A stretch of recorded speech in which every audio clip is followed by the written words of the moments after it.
هاي، أنا عمر من انجلش فيرس.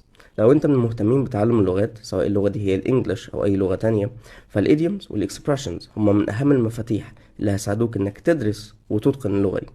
مش بس لأن استخدامك للإيديوم الصح هيوفر عليك كلام كتير جدا وهيخليك توصل المعلومة بشكل أدق وأفضل، ولكن كمان لأن فهمك للإيديوم ده هيقربك أكتر لثقافة الشعوب، وده لأن كتير من الإيديومز بتكون مربوطة بقصص ليها علاقة بثقافة أهل اللغة. الإيديوم اللي معانا النهاردة هو إيديوم ليه قصة مشهورة جدا في الثقافة الأوروبية. الإيديوم هو to pay the piper.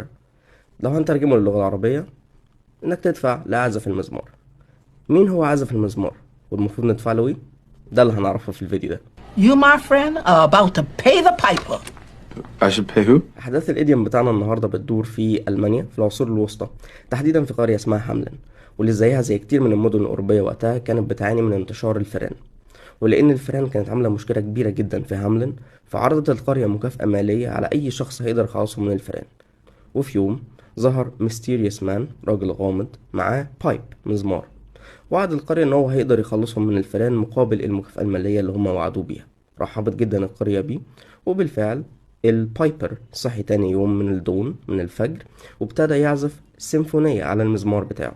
اللي لما الفئران سمعوها انجذبوا ليها وفضلوا ماشيين ورا البايبر لحد ما وصل بيهم لنهر هاملن اللي الفئران كلها غرقت فيه، وبالتالي نجح البايبر ان هو يخلص القرية من الفئران.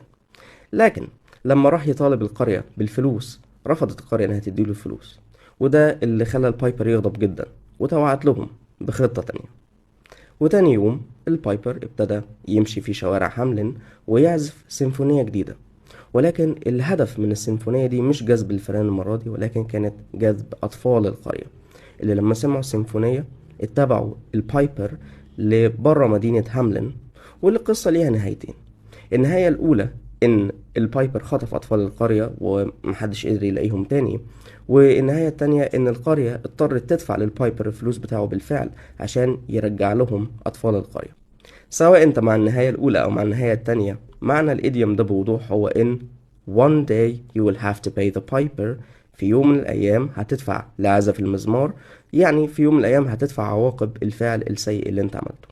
سواء الفعل السيء ده كان زي القرية إنك ما تدفعش للبايبر الحق بتاعه، أو أي فعل تاني. فدايما افتكر إن if you're doing something wrong, one day you will have to pay the piper. It's time to pay the piper. It's time to pay the piper. Looks like it's time to pay the piper. It's time to pay the piper. Speaking of time to pay the piper, Fork it over. Cough it up.